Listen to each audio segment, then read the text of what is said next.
Hey,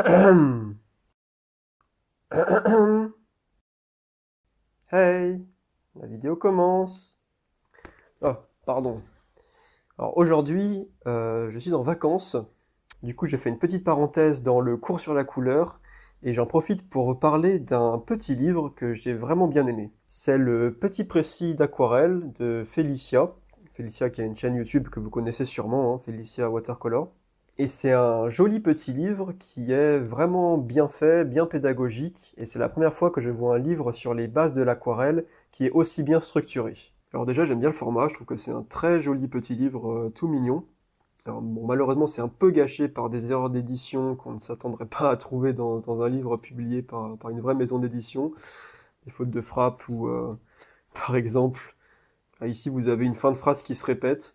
Bon, ça change rien au contenu, etc. Mais voilà, je trouve que c'est dommage que le livre soit aussi joli et que le contenu soit... Bon, bâclé, c'est un peu fort, mais bon, ça aurait mérité quelques relectures en plus. Bref, c'est mon côté perfectionniste qui parle.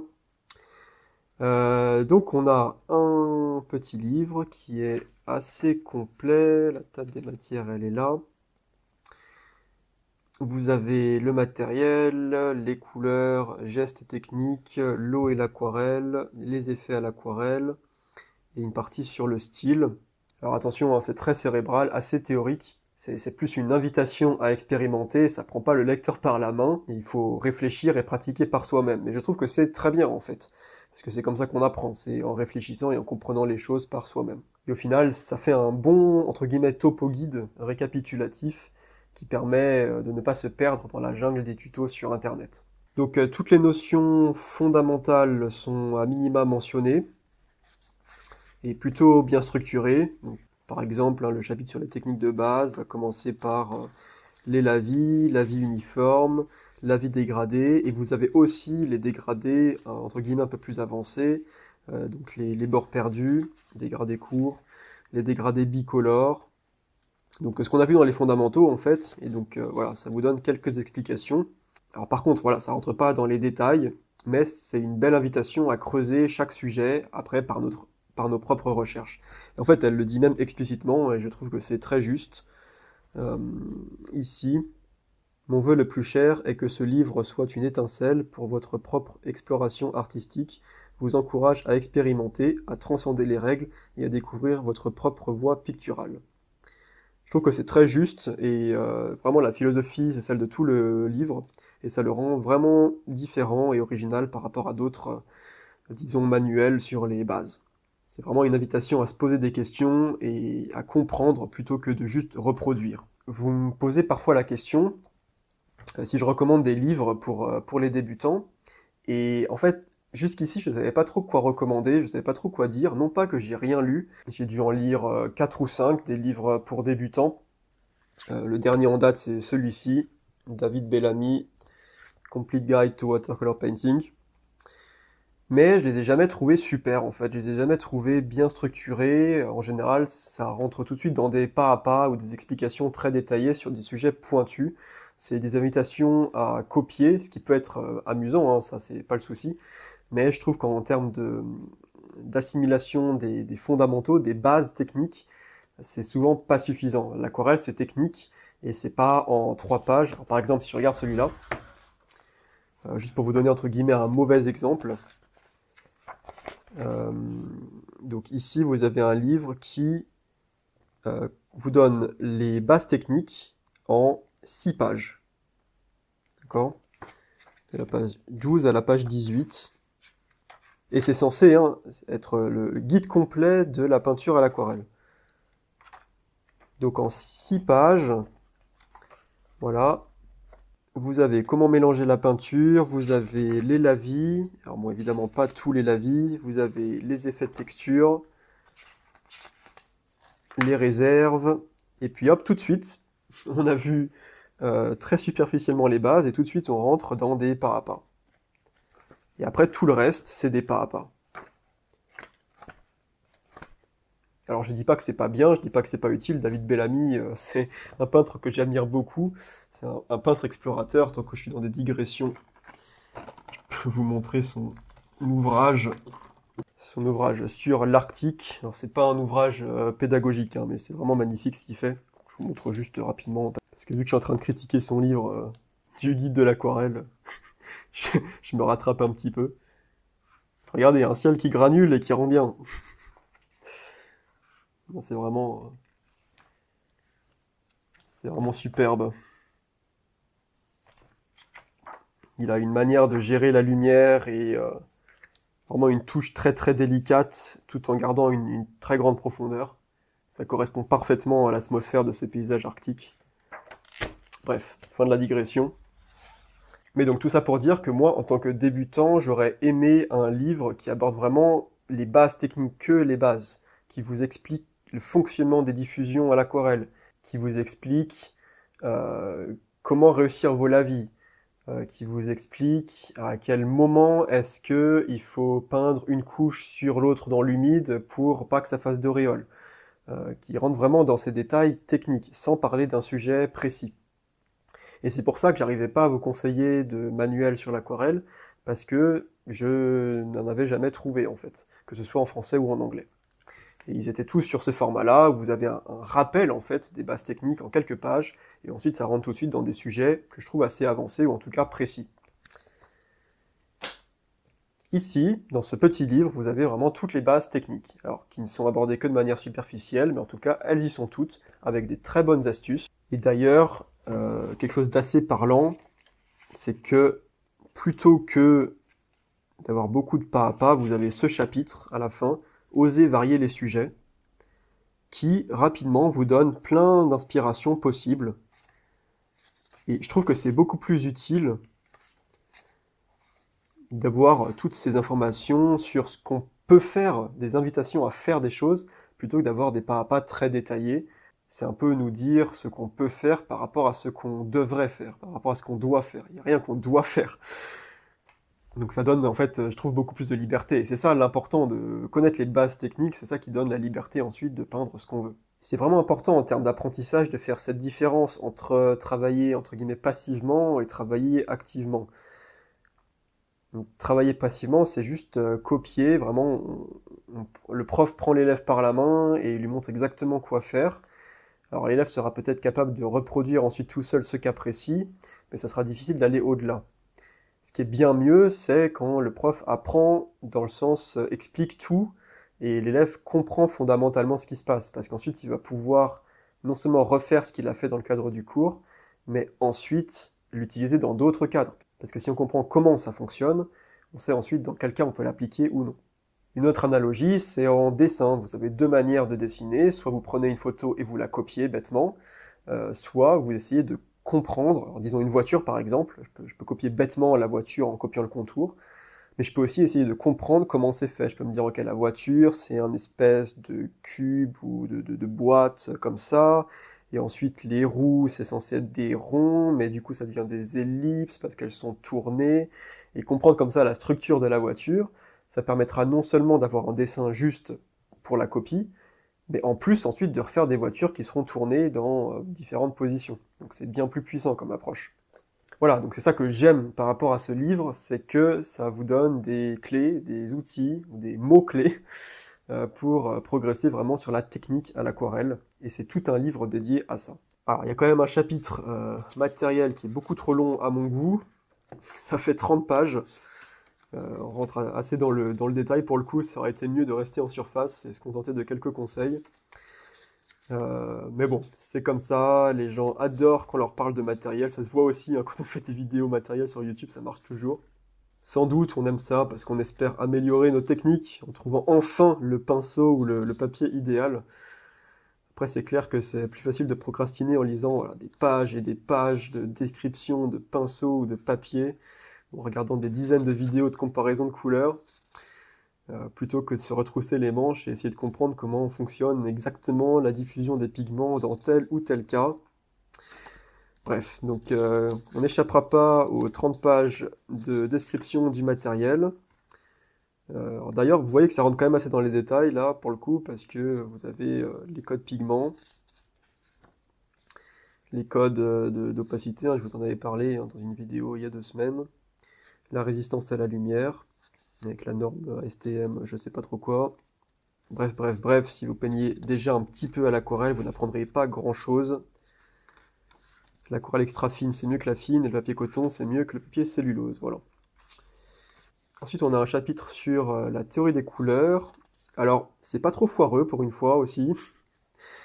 Elle dit bien que traditionnellement, les couleurs sont le rouge, le bleu et le jaune. Entre parenthèses, elle précise magenta et cyan. Et ça, c'est assez juste en fait, de le présenter comme ça. Parce qu'il n'y a pas un seul rouge, il y a plusieurs rouges différents. Et il se trouve que le rouge primaire à l'aquarelle, ça va être un rouge qui tire vers le magenta. Et le bleu primaire, ça va être un bleu plutôt cyan. Sachant qu'on ne peut pas non plus vraiment dire que les couleurs primaires sont le jaune, le magenta et le cyan en peinture, parce qu'il n'y a pas de pigment magenta et cyan, ça n'existe pas. Donc on peut le dire, on peut dire que les couleurs primaires c'est jaune, cyan et magenta, mais en pratique ça ne sert pas à grand chose en fait, parce que le meilleur pigment cyan qu'on a, il est vraiment très très loin du cyan, et encore pire, le meilleur pigment magenta qu'on a, il est vraiment très très loin du magenta. Et à vrai dire, ça rend toujours les choses un peu délicates à présenter quand on parle des couleurs, et je trouve qu'elle le fait bien, avec notamment cet encadré. Attention, les schémas de vulgarisation montrent souvent un rouge vif, qui peut être fabriqué à partir du magenta et d'un jaune. La couleur primaire est bien le magenta. Voilà. À noter que dans le cours actuellement sur la couleur, moi j'ai décidé de ne pas parler de magenta ou de cyan, en tout cas pour l'instant. Je parle des couleurs qui existent vraiment, c'est-à-dire le rose et le turquoise. Alors, son cercle chromatique est quand même décalé. Bon, bref, je vais pas non plus rentrer trop dans les détails, je suis un peu trop scientifique pour parler des couleurs. En tout cas, je me soigne et déjà, ça m'énerve plus quand des informations sur la couleur approximatives sont publiées. Bon, bref. En tout cas, c'est un bon chapitre sur la couleur et en pratique, ça suffit largement. Alors de temps en temps, elle étudie aussi un exemple spécifique et je trouve que les exemples sont bien choisis pour le coup et personnellement j'ai appris pas mal de choses. Notamment ici vous avez une page très intéressante sur comment faire un rendu de couleur dorée à l'aquarelle. Et c'est quelque chose qui est vraiment pas évident. Vous avez quelque chose de plus classique ici qui est les couleurs de peau, mais c'est vraiment bien fait, bien expliqué et c'est des exemples très pertinents. Je trouve qu'elle a vraiment apporté un soin particulier au choix de ces exemples pour illustrer les concepts. Alors comme souvent, l'importance des valeurs passe à la trappe, même si elles sont mentionnées. Elles sont mentionnées... Voilà. Alors c'est quand même la première chose qui est mentionnée ici, les couleurs en pratique. Vous avez une page qui explique un petit peu les valeurs. Ça rentre vraiment pas beaucoup dans les détails par rapport à l'importance du concept, hein. Si vous avez suivi les fondamentaux dernièrement sur les valeurs, vous comprenez maintenant. C'est vraiment les valeurs qui font tout l'intérêt d'une peinture, beaucoup plus que les couleurs. Donc je trouve qu'on pourrait y accorder un peu plus de pages, même sur un livre, un petit précis, qui résume tout. D'ailleurs, en parlant du titre, c'est vraiment ça, hein, c'est un petit précis d'aquarelle, ni plus ni moins. C'est vraiment le bon titre. Ok. Alors, les deux chapitres techniques sur les gestes, les lavis, le contrôle de l'eau et les effets dans l'humide, donc elle parle de tout ça dans deux chapitres, sont vraiment excellents. C'est un excellent condensé d'explications très claires, de bonnes astuces, d'exercices pertinents. Je m'en inspirerai probablement pour certains, pour les fondamentaux. Comme je l'avais déjà montré, on a les lavis principaux, mais aussi des lavis un peu plus avancés comme les dégradés en deux couleurs. Les glacis. Donc, honnêtement, je pense pas qu'on puisse faire mieux pour voilà, un résumé d'explications sur les techniques à l'aquarelle. Alors on pourrait plus entrer dans les détails bien sûr, mais c'est quand même vraiment bien fait pour le coup. Elle parle de l'horloge de l'aquarelle pour la gestion des timings et des diffusions. En plus, en citant Joseph Bugvik et Eva Karpinska, ce qui fait toujours plaisir quand les inventeurs d'un système sont mentionnés. Donc ce système, hein, si vous n'avez pas entendu parler, c'est un système qui vous dit quand est-ce que vous devez poser telle consistance sur tel niveau d'humidité du papier pour avoir telle diffusion. Alors j'avoue que personnellement, j'ai jamais vraiment bien saisi l'utilité, notamment parce que ça prend pas en compte la quantité d'eau qu'on a sur le pinceau. En fait, ici vous avez deux paramètres de chaque côté de l'horloge. Vous avez l'état d'humidité du papier d'un côté, vous avez la consistance de la peinture que vous apportez sur le papier de l'autre côté de l'horloge, sauf que le pinceau peut être plus ou moins chargé, avec une peinture d'une certaine consistance, et la charge dans le pinceau importe aussi. Plus le pinceau est chargé, moins ça diffuse, par exemple. Donc je trouve que c'est un système qui peut-être est intéressant au début, mais qui ne dit pas tout, en fait, qui ne prend pas en compte tous les paramètres. Et bon, il y a tellement de paramètres à prendre en compte qu'on ne peut pas les modéliser facilement. Après, c'est avec l'expérience et la pratique qu'on se rend compte de ce qui fonctionne ou pas, et c'est assez difficile d'expliquer à un débutant, il faut que tu mettes telle quantité d'eau, telle quantité de pigment sur le pinceau, et tel état d'humidité du papier avec tel pigment sur le papier, pour que ça fasse tel effet au final. Et puis, il faut aussi le faire avec tel geste, soit vous appuyez, soit vous effleurez, soit... Voilà. Il y a tellement de variables, enfin, c'est pour ça que c'est un art, l'aquarelle, c'est pas une science. Donc on peut pas vraiment la modéliser avec un système aussi simple. Mais bon, c'est quand même intéressant de rentrer dans ces détails. Le flou, les diffusions, la gestion de l'eau, le cycle de l'eau, qui est vraiment bien décrit, les auréoles, voilà. Il vous explique en détail quels sont les signes de l'excès d'eau. Et elle vous dit aussi en astuce que vous pouvez utiliser une éponge pour mieux contrôler l'eau. Et voilà, c'est vraiment une excellente astuce. C'est un exemple qui montre que les astuces sont vraiment bien choisies et pertinentes. C'est pas juste voilà, des paroles en l'air pour compléter le livre. Tout ce qu'il y a dans le livre est vraiment pertinent. Ok, ensuite on a quoi? On a effet de texture, donc par exemple avec le sel. Alors, c'est un bon exemple aussi pour vous montrer ce qu'il y a dans ce livre et ce qu'il n'y a pas dans ce livre. Elle vous parle du sel, en vous disant que on peut saupoudrer de sel pour créer des effets de texture. Voilà, c'est essentiellement ce qu'elle dit. Après, ça rentre pas dans les détails parce que le sel, c'est assez compliqué à utiliser en réalité. Il faut le bon timing. Si vous le posez trop tôt, il va se dissoudre complètement, il se passera rien. Si vous le posez trop tard, il va rien se passer non plus. Donc il y a un timing précis à trouver. Après, différence entre sel fin ou gros sel. Voilà. Donc ce livre, il vous dit ce qu'il est possible de faire, mais il vous dit pas forcément exactement comment le faire et l'étendue des possibilités pour le faire. Pareil pour les projections. Les projections, on peut les faire avec un pinceau très chargé en eau ou avec un pinceau qui a une mixture très crémeuse. Et on n'aura pas les mêmes résultats. On peut les faire avec le doigt comme ça. On peut les faire en tapant le pinceau sur un autre. On peut les faire avec une brosse à dents. Il y a plein de possibilités qui donnent des résultats très différents. Voilà. Et après, à la fin, elle donne quelques indications sur des sujets plus précis. Mais pareil, c'est pas un pas à pas qui va vous expliquer comment faire précisément un paysage. C'est des choses assez utiles et assez générales. Voilà, comment peindre la mer, comment peindre le ciel, comment peindre les nuages, c'est en général des choses qu'on veut faire.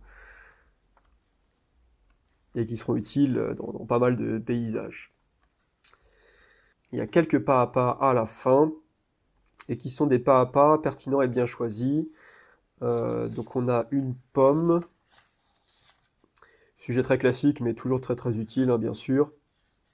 Pensez à bien foncer les parties foncées pour avoir un beau rendu de volume. Hein. Une tasse, très très très bonne idée, parce que ça vous montre bien comment est-ce qu'on peut avoir un effet de transparence réaliste en peinture, et en particulier à l'aquarelle. C'est vraiment excellent d'avoir pensé à faire ça. Et puis pour finir, un paysage qui met en application, c'est elle expliquait sur les nuages, le ciel, et puis la mer par exemple. Voilà, donc maintenant j'ai un livre à vous conseiller quand vous me demandez. Je vous conseille fortement ce joli petit livre, pas bien cher. 15 €, ça les vaut largement. En plus, ça soutient Félicia qui fait des super tutos aussi sur sa chaîne YouTube. Et je la félicite pour ce petit livre qui est vraiment bien fait, bien structuré. Voilà, de notre côté, on reprendra les vidéos sur les couleurs à partir de la semaine prochaine. Je serai rentré de vacances et on parlera de comment mélanger les couleurs. À la prochaine!